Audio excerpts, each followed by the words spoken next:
ಈಗ ಬ್ರಾಹ್ಮಣ, ಲಿಂಗಾಯತ, ಮುಸಲ್ಮಾನ ಅಂತೇನದಾವಲ್ಲ, ಇವು ಜಾತಿವಾಚಕ ಪದಗಳಲ್ಲ, ಇವು ತತ್ವವಾಚಕ ಪದಗಳು. ಬಹಳ ಲಕ್ಷ್ಯ ಕೊಟ್ಟು ಕೇಳ್ರಿ. ನಾವು ಅದನ್ನು ಜಾತಿ ಅಂತ ತಿಳ್ಕೊಂಡಿವಿ. ಈಗ ಬ್ರಾಹ್ಮಣ ಅನ್ನೋ ಶಬ್ದ ಆಗಲಿ, ಮುಸಲ್ಮಾನ್ ಅನ್ನೋ ಶಬ್ದ ಆಗಲಿ, ಜೈನ್ ಅನ್ನೋ ಶಬ್ದ ಆಗಲಿ, ನೀವು ಶಬ್ದ ನೋಡ್ರಿ, ನೀವು ಅದಕ್ಕೊಂದು ವಿಶೇಷ ಅರ್ಥದ. ಈಗ ಬ್ರಾಹ್ಮಣ ಯಾರಿಗನ್ನಬೇಕು ಅಂತ ಕೇಳಿದ್ರೆ, ಬ್ರಹ್ಮ ಜಾನಾತಿ ಇತಿ ಬ್ರಾಹ್ಮಣ. ಬ್ರಹ್ಮನನ್ನ ಇಲ್ಲಿ ತನಕ ಹೇಳ್ಕೊಂಡು ಬಂದಿರುವಂತ, ನಮ್ಮೆಲ್ಲರ ಮೂಲ ಸ್ವರೂಪವೇ ಆಗಿರುವಂತ, ಸತ್ತು ಚಿತ್ತು ಆನಂದ ನಿತ್ಯ ಪರಿಪೂರ್ಣವಾಗಿರುವಂತ ಬ್ರಹ್ಮ ಏನದಲ್ಲ, ಆ ಬ್ರಹ್ಮದ ಸ್ವರೂಪವನ್ನ ಯಥಾರ್ಥವಾಗಿ ಯಾವ ತಿಳಿದಾನೋ ಅವನಿಗೆ ಬ್ರಾಹ್ಮಣ ಅಂತ ಅನ್ನಬೇಕು. ಇದು ಜಾತಿವಾಚಕ ಪದ ಅಲ್ಲ. ನೀವು ಅನ್ಕೋತಿದ್ರೆ ಅನ್ಕೋರಿ, ಬೇಡ ಅನ್ನಂಗಿಲ್ಲ. ಜಾತಿವಾಚಕ ಪದ ಅಲ್ಲ ಇದು, ಜಾತಿ ಅಲ್ಲ ಇದು, ಅರ್ಹತೆ. ಇದು ಅರ್ಹತೆ ಅದ ತತ್ವವಾಚಕ ಪದ ಇದು. ಈಗ ಲಿಂಗಾಯತ ಅನ್ನೋದು ಕೂಡ ಇದು ಲಿಂಗದ ಸ್ವರೂಪವನ್ನು ಅರಿತವನು, ಆ ಲಿಂಗ ಭಾವವನ್ನು ತಾನು ಧಾರಣ ಮಾಡಿದವನು ಯಾವನೋ ಅವನು ಲಿಂಗಾಯತ. ನೇಮದ. ಈಗ ವೀರಶೈವ ಯಾರಿಗನ್ನಬೇಕು ಅಂತ ಕೇಳಿದ್ರೆ, ಸಿದ್ಧಾಂತ ಶಿಖಾಮಣಿಯೊಳಗೆ ಹೇಳ್ಕೊಂಡು ಬರ್ತಾರೆ, ವಿ ಶಬ್ದೇ ನೋಚತೆ ವಿದ್ಯಾ ಶಿವಜೀವೈಕ್ಯ ಬೋಧಿಕ ತಸ್ಯಾಮ ರಮತೆ ಯೇ ಶೈವ ವೀರಶೈವ. ವಿ ಅಂತಂದ್ರೆ ವಿದ್ಯಾ, ಬ್ರಹ್ಮ ವಿದ್ಯಾ. ಆ ಬ್ರಹ್ಮ ವಿದ್ಯೆಯಲ್ಲಿ ಯಾರ ಬುದ್ಧಿ ರಮಣ ಮಾಡ್ತದನೋ ಅವರಿಗೆ ವೀರಶೈವ ಅನ್ನಬೇಕು ಅಂತ. ಇನ್ನು ಮುಸಲ್ಮಾನ್ ಅನ್ನೋದು ಕೂಡ ಜಾತಿವಾಚಕ ಪದ ಅಲ್ಲ, ಸ್ವತಃ ಇದನ್ನು ಪೈಗಂಬರ ಹೇಳ್ಕೊಂಡು ಬರ್ತಾರೆ.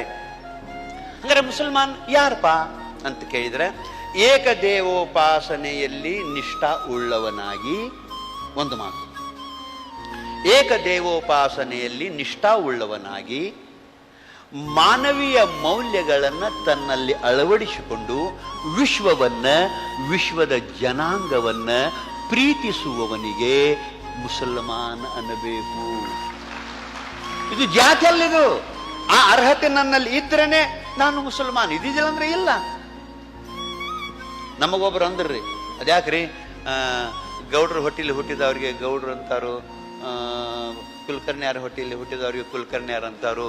ಹಂಗ ಇವೆಲ್ಲ ಬ್ರಾಹ್ಮಣರ ಹೊಟ್ಟಿಲಿ ಹುಟ್ಟಿದವ್ರಿಗೆ ಬ್ರಾಹ್ಮಣರು ಅನ್ಬೇಕು, ಲಿಂಗಾಯತರ ಹೊಟ್ಟಿಲಿ ಹುಟ್ಟಿದವ್ರಿಗೆ ಲಿಂಗಾಯತ ಅನ್ಬೇಕು, ಮುಸಲ್ಮಾನರ ಹೊಟ್ಟಿಲಿ ಹುಟ್ಟಿದವ್ರಿಗೆ ಮುಸಲ್ಮಾನ್ ಅನ್ಬೇಕು ಅಂತ ವಾದ ಮಾಡಿದ್ರು. ಇಲ್ಲಪ್ಪ, ಇವು ತತ್ವವಾಚಕ ಪದಗಳದಾವು, ಹಂಗ ಅನಾಗ ಬರಂಗಿಲ್ಲ ಅನ್ಕೋತ ಬಂದಾರೆ. ಬ್ರಹ್ಮವನ್ನು ಅರಿತವನೇ ಬ್ರಾಹ್ಮಣ, ಲಿಂಗವನ್ನು ಅರಿತವನೇ ಲಿಂಗಾಯತ, ಅಲ್ಲಾಹನ ನೈಜ ಸ್ವರೂಪವನ್ನು ತಿಳ್ಕೊಂಡವನೇ ಮುಸಲ್ಮಾನ. ಹಿಂಗ ಹಂಗಿಲ್ರಿ, ಅದು ಹೇಳ್ಕೊಂಡು ಬಂದಾರಲ್ರಿ, ಗೌಡ್ರ ಹೊಟ್ಟಿಲಿ ಹುಟ್ಟಿದವ್ರಿಗೆ ಗೌಡ್ರು ಅಂತಾರಲ್ರಿ ಅಂತ ನಾವಂದೀವಿ. ಹಂಗಾರೆ ಹಿಂಗೆ ಮಾಡು, ಡಾಕ್ಟರ್ನ ಹೊಟ್ಟಿಲಿ ಹುಟ್ಟಿದವ ಡಾಕ್ಟರ್ ಅಂತ ತಿಳಿದು ಡಾಕ್ಟರ್ ಇಲ್ದಾಗ ಆಪರೇಷನ್ ಮಾಡಿಸ್ಕೋ. ಡಾಕ್ಟರ್ ಯಾಕೆ ಆಗಂಗಿಲ್ಲ ಹಂಗಾರ? ಹಂಗ ಆಗಂಗಿಲ್ರ. ತಾನು ಅವ್ನು ಡಾಕ್ಟರ್ ಎಷ್ಟು ಕಲ್ತಾನೋ, ಏನು ಸರ್ವಿಸ್ ಮಾಡ್ಯಾನೋ, ಅನುಭವ ಪಡೆದಾನೋ, ಅಟ್ ಆದಾಗ ಡಾಕ್ಟರ್ ಹಾಕಿ ಹುಟ್ಟಿದಕ್ಕೆ ಹಾಕಾನಡ್ರಿ ಅದಾವಂದ. ಹಂಗೆ ಮುಸಲ್ಮಾನರ ಹೊಟ್ಟಿಲಿ ಹುಟ್ಟಿದಕ್ಕೆ, ಬ್ರಾಹ್ಮಣರ ಹೊಟ್ಟಿಲಿ ಹುಟ್ಟಿದಕ್ಕೆ ಬ್ರಾಹ್ಮಣರು ಆಗ್ತಾರೇನು? ಆ ಅರ್ಹತೆ ಬೇಕು. ಇದು ನಾ ಹೇಳಂಗಿಲ್ಲ, ಇದು ಶಾಸ್ತ್ರಗಳು ಹೇಳ್ಕೊಂಡು ಬರ್ತವೆ.